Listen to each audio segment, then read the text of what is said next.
آج 38ویں مجلس ہے، یوم یکشنبہ 7 رجب 545 ہجری خانقاہ شریف۔ دوران واز شہنشاہ بغداد محبوب ربانی شہباز لامکانی شیخ عبدالقادر جیلانی رضی اللہ تعالیٰ عنہ ارشاد فرماتے ہیں، جناب رسول اللہ صلی اللہ علیہ وآلہ وسلم سے روایت ہے، آپ صلی اللہ علیہ وآلہ وسلم نے فرمایا کہ لا الہ الا اللہ محمد رسول اللہ پڑھ کر شیطان کو لاغر بنا دو، کیونکہ کلمہ طیبہ سے شیطان ایسا لاغر ہو جاتا ہے جیسے تم میں سے کوئی شخص اپنے اونٹ کو اس پر بکثرت سوار ہونے اور بکثرت بوجھ لادنے سے لاغر بنا دیتا ہے۔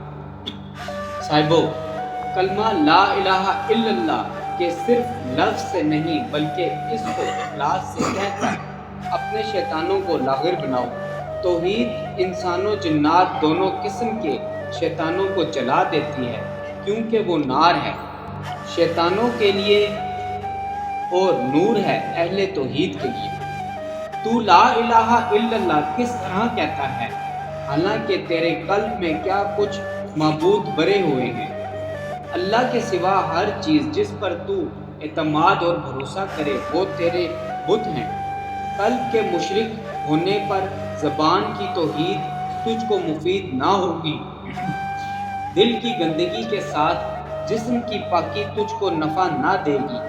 صاحب توحید اپنے شیطانوں کو لاغر بنا دیا کرتا ہے اور مشرک کو اس کا شیطان لاغر بنا دیتا ہے۔ اقوال و افعال کا مغز اخلاص ہے، اس لیے کہ وہ جب اس سے خالی ہوتے ہیں تو بلا مغز کا چھلکا رہ جاتے ہیں، اور چھلکا بجز آگ کے اور کسی مصرف کا نہیں، یعنی استعمال کا نہیں۔ میری گفتگو سن اور اس پر عمل کر کہ وہ تیری طبیعت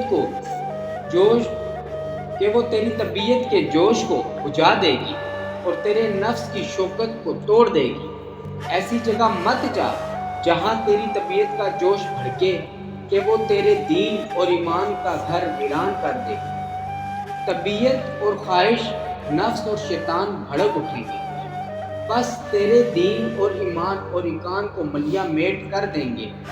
ان منافقوں، تصنع کرنے والوں، تصنع یعنی دکھاوا، ان منافقوں، تصنع کرنے والوں، طمع بازوں کی گفتگو مت سن، کیونکہ طبیعت ملما کے ہوئے بناوٹی سرتاپا ہوس کلام کی طرف مائل ہوا کرتی ہے، حالانکہ اس کی مثال بے نمک روٹی کے آٹے کی سی ہے، دیکھنے میں مرغوب ہے مگر کھانے والے کے پیٹ کو تکلیف پہنچاتی اور اس کے بدن کو گراتی ہے۔ علم کتابوں سے حاصل نہیں ہوا کرتا بلکہ مردوں کے منہ سے حاصل ہوا کرتا ہے۔ وہ مرد کون؟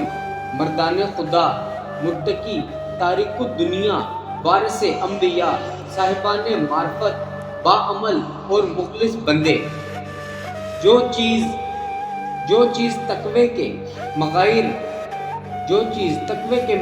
یعنی الٹ ہے، وہ ہوس اور امر باطل ہے۔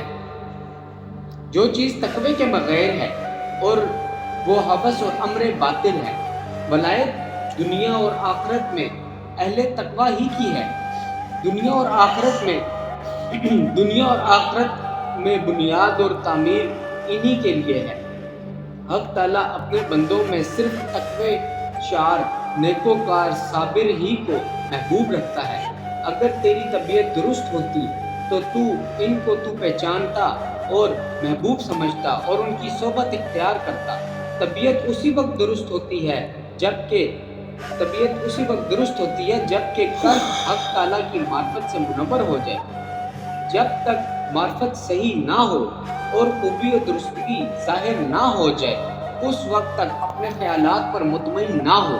اپنی نگاہ کو محارم سے روک اور نفوس کو شہوتوں سے باز رکھ، اور اپنے نفس کو حلال غذا کا خوگر بنا، اور اپنے باطن کو حق تعالیٰ کے مراقبے میں اور اپنے ظاہر کو سنت کی اتباع میں محفوظ رکھ، کہ تجھ کو درست اور صاحب الرائے طبیعت حاصل ہو جائے گی اور حق تعالیٰ کی معرفت میرے لیے صحیح بن جائے گی۔ میں تو بس عقول اور قلوب کی تربیت کرتا ہوں، نفس اور طبیعتوں اور عادات کی نہیں، اور نہ ان میں کوئی خوبی ہے۔ اے ہمارے پروردگار، عطا فرما ہم کو دنیا میں بھی خوبی اور آخرت میں بھی خوبی، اور بچا ہم کو دوزخ کے عذاب میں۔ آمین۔ الصلاۃ والسلام علیک یا سیدی یا رسول اللہ، الصلاۃ والسلام علیک یا سیدی یا حبیب اللہ۔